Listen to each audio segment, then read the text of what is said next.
Shalom sahabat Alkitab, marilah kita memulai hari ini dengan perenungan akan firman Tuhan. Bacaan Alkitab kita hari ini diambil dari Mazmur 10 ayat 1-11. Mengapa engkau berdiri jauh-jauh ya Tuhan, dan menyembunyikan dirimu dalam waktu-waktu kesesakan? Dengan congkak orang fasik memburu orang tertindas, biarlah mereka terjebak dalam tipu daya yang mereka rancang. Karena orang fasik membangga-banggakan hatinya, dan orang serakah mengutuki dan menista Tuhan. Kata orang fasik itu dengan batang hidungnya ke atas, Allah tidak akan menuntut, tidak ada Allah. Itulah seluruh pikirannya. Tindakan-tindakannya selalu berhasil. Hukum-hukummu terlalu tinggi baginya.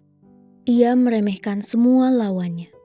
Ia berkata dalam hatinya, aku tak akan goyah. Aku tidak akan ditimpa malapetaka turun-temurun. Mulutnya penuh dengan sumpah serapah, tipu daya dan penindasan. Di bawah lidahnya ada kelaliman dan kejahatan. Ia duduk mengadang dekat perkampungan. Di tempat yang tersembunyi, ia membunuh orang yang tak bersalah. Matanya mengintip orang lemah. Ia mengendap di tempat yang tersembunyi. Seperti singa di dalam semak-semak, ia mengendap untuk menyergap orang tertindas. Ia menyergap orang tertindas itu dan menyeretnya ke dalam sarangnya. Ia membungkuk dan tiarap. Jatuhlah orang-orang yang malang ke dalam cakarnya yang kuat. Ia berkata dalam hatinya, Allah melupakannya. Ia menyembunyikan wajahnya dan tidak akan melihatnya untuk seterusnya. Sahabat Alkitab, hampir setiap hari kita menyaksikan realitas getir di Indonesia. Tanah-tanah petani digusur demi pembangunan.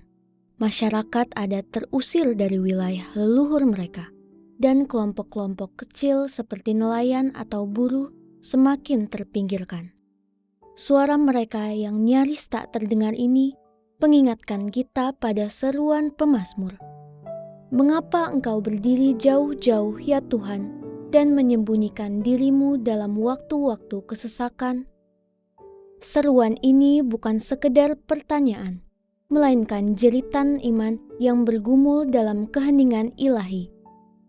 Mazmur 10 melukiskan bagaimana orang-orang fasik hidup dalam kelimpahan dan kecongkakan, meyakini bahwa Tuhan tidak melihat perbuatan mereka, bahkan tidak akan menuntut apapun. Mereka bukan ateis secara teori, tetapi secara praktik menyingkirkan Tuhan dari perannya sebagai hakim yang adil. Pemazmur menyuarakan keprihatinan terhadap mereka yang menggunakan kekuasaan dan kelicikan untuk menjatuhkan orang lemah. Mereka menjebak, menipu, menindas, dan bahkan membunuh, seolah-olah tidak akan pernah dimintai pertanggungjawaban.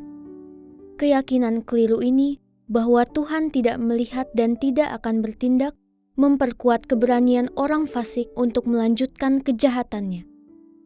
Dalam perspektif pemazmur, menindas orang kecil sama dengan menghina Tuhan sendiri. Ketika keadilan sosial dipisahkan dari kepercayaan kepada Allah, maka pelanggaran hak dan penderitaan sesama menjadi semacam penistaan terhadap ketuhanan itu sendiri. Hal ini menjadi panggilan bagi siapapun yang mengaku percaya untuk tidak tinggal diam ketika kejahatan terjadi di depan mata. Mazmur 10 juga adalah seruan harapan. Ia bukan hanya jeritan kesedihan, tetapi doa yang percaya bahwa Tuhan tidak membiarkan keadaan ini berlangsung selamanya. Doa menjadi bentuk protes iman bahwa Allah tidak melupakan orang miskin dan tertindas.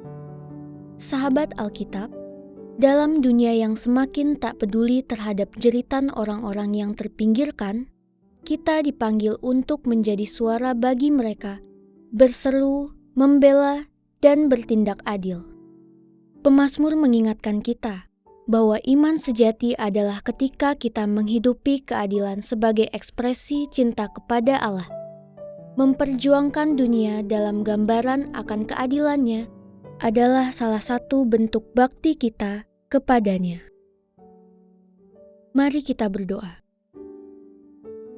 Tuhan Yesus yang baik, di tengah dunia yang sering diam terhadap ketidakadilan, kami datang berseru kepadamu. Lihatlah penderitaan orang kecil, dengarkanlah jeritan mereka yang tertindas. Ajar kami untuk tidak tinggal diam, tetapi menjadi pembela keadilan dan suara bagi yang lemah. Kami percaya Engkau Allah yang tidak pernah lalai melihat dan bertindak. Dalam nama Tuhan Yesus, kami berdoa. Amin.